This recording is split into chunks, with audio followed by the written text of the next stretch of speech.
Hello friends, welcome back दोस्तों। इस video में आपका बहुत बहुत स्वागत है। तो फ्रेंड्स, यदि आप क्रिप्टो करेंसी में काम करते हैं तो ये न्यूज़ आप लोगों के लिए है।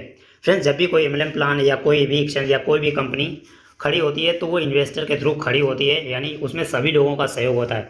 और वहीं पर यदि कंपनी का मालिक, कंपनी का सीईओ अगर उसी पैसे का, उसी फंड का दुरुपयोग करता है तो वो कंपनी कहीं ना कहीं डूब जाती है। जैसे पहला हम एग्जाम्पल दे रहे हैं, पल्स इंडिया लिमिटेड। अरे बेचारे सभी लोगों ने, उसमें बीमा कंपनी वो थी और वहाँ पर सभी लोग पैसे इन्वेस्ट कर रहे थे इसलिए कि हमें फ्यूचर में उसका लाभ मिलेगा। लेकिन उन्होंने क्या किया कि अलग अलग कंट्री में उन्होंने प्लॉट खरीद लिए, जगह खरीद ली अपने पर्सनल के लिए। तो इसीलिए वो कंपनी बर्बाद हो गई और इस समय वो नहीं चल रही है। लोगों ने उसकी कंप्लेन की है, इन्वेस्टिगेशन हो रहा है और कहीं ना कहीं। तो फ्रेंड, दूसरा अभी ताज़ा ये एक एग्जाम्पल है जो लूना का है। वो तो आप सभी लोगों को पता है लूना कितना रेट उसका हाई जा रहा था और उन्होंने अपने फंड का दुरुपयोग किया कि उन्होंने अपने फंड को बीटीसी में इन्वेस्ट कर दिया। ठीक है, मान लीजिए कोई भी इन्वेस्टर यदि वहाँ से फंड विड्रॉ करता है और उसे विड्रॉ नहीं मिलता है तो फिर वहाँ से बहुत बड़ी प्रॉब्लम खड़ी हो जाती है। इसीलिए लूना का रेट बहुत ज़्यादा डाउन हो गया था।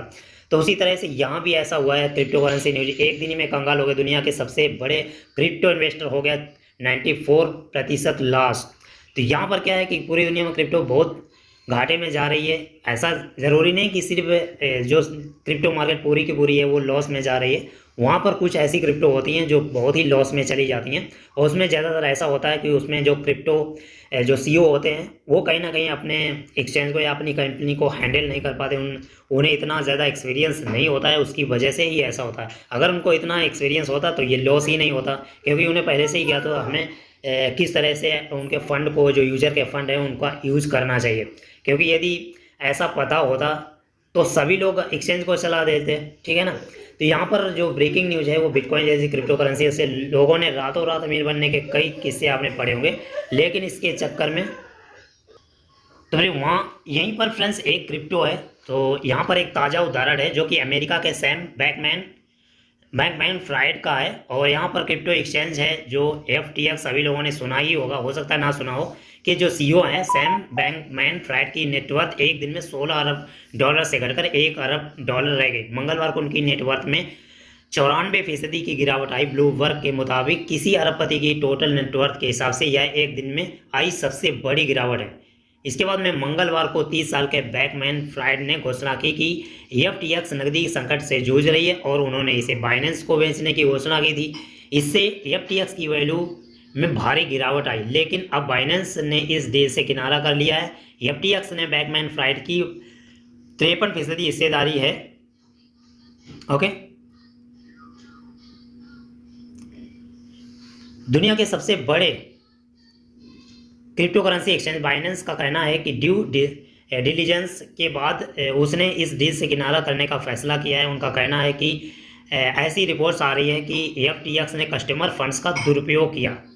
यह मैंने आपको बताया था कि कोई भी जब अपने फ़ंड का दुरुपयोग करता है, यूजर्स के फ़ंड का दुरुपयोग करता है, अपनी कंपनी के फ़ंड का दुरुपयोग करता है, तब उसकी नेटवर्थ गिरने लगती है, मार्केट कैप गिरने लगता है। और अमेरिकन एक्सचेंज एजेंसी इसकी जांच कर रही है। FTX की फाइनेंशियल हेल्थ को लेकर कस्टमर ने अफरा तफरी फैल गई और 3 दिन में लोगों ने $6 अरब निकाल लिए। मीडिया रिपोर्ट्स के मुताबिक US securities and exchange commission SEC इस मामले की जांच कर रही है। इसके बाद एक दिन में कंगाल, शेयरों में उतार चढ़ाव से दुनिया के अमीर लोगों की नेटवर्थ में भारी बदलाव आता रहता है, लेकिन टोटल नेटवर्थ के हिसाब से यह एक दिन में सबसे बड़ी गिरावट है। इस हफ्ते की शुरुआत में बैकमैन फ्राइड की नेटवर्थ करीब $16 अरब थी। FTX में उनकी हिस्सेदारी की वैल्यू $6.2 अरब थी। इसी तरह क्रिप्टो ट्रेडिंग हाउस अलामेदा रिसर्च ने उनकी हिस्सेदारी की कीमत करीब $7.4 अरब थी। मंगलवार को गिरावट के बाद FTX को अलामेदा की कीमत $1 रह गई। मेटा, फेसबुक की पेरेंट कंपनी के फाउंडर मार्क जकरबर्ग की नेटवर्थ में 3 फरवरी को $29 अरब की गिरावट आई थी, लेकिन इसके बावजूद उनकी नेटवर्थ एक दिन में $84.3 अरब थी। इसी तरह नवंबर 2021 में एलन मस्क ने 2 दिन में $50 अरब कमाए थे, लेकिन इसके बावजूद वह दुनिया के सबसे बड़े रईस बने रहे। 2019 में अमेजन के फाउंडर जेफ बेजोस की नेटवर्थ में रातों रात $36 अरब की गिरावट आई थी, लेकिन इसके बावजूद वह दुनिया के दूसरे सबसे बड़े रईस बने रहे। तो ये फ्रेंड्स न्यूज़ थी जो सभी लोगों को समझना चाहिए कि यहाँ पर जो भी कंपनी होती है, जो भी क्रिप्टो एक्सचेंज होता है, उनके जो सीईओ होते हैं, मालिक होते हैं, अगर वो कस्टमर का या अपनी कंपनी का जो फंड होता है दुरुपयोग करते हैं तो उनकी कंपनी कहीं ना कहीं डूब जाती है।